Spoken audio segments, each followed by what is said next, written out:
Probably a little bit nervous drilling into your floor, but you kind of have to weigh whether you want the squeak to go away or you go out on a limb and let someone drill into your floor and make it all better.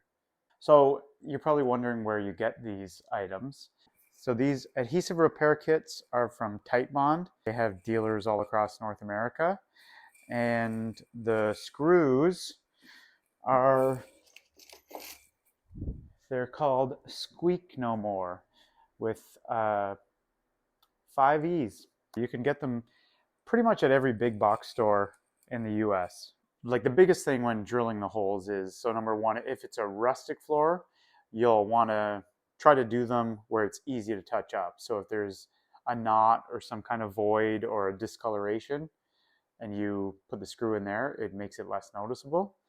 If the reason it's squeaking is because of a bad subfloor or like a, if it's a thin OSB subfloor, these screws are just going to go in and not really make a difference.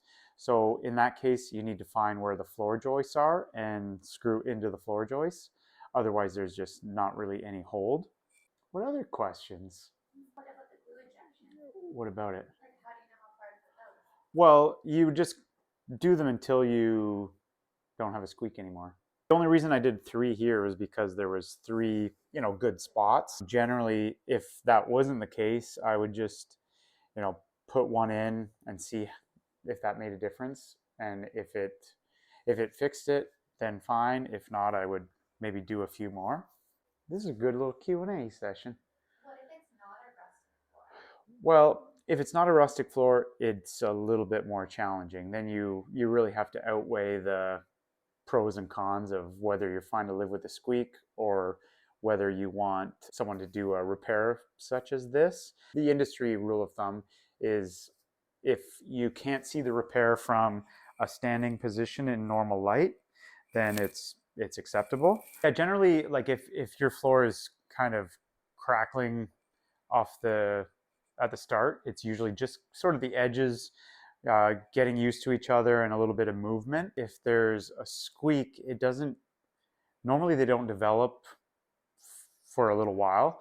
So like a squeak like this, we never noticed it until the other day. So usually if it's right off the start, it's the snap, crackle, pop effect usually. And a good way to tell with that is, if you walk into a room in the morning and you hear that little crackling and then you walk back and it's gone, that's usually the snap, crackle, pop. It's happens more often in rooms that aren't used. So it's, if you're walking on it, that goes away pretty quickly.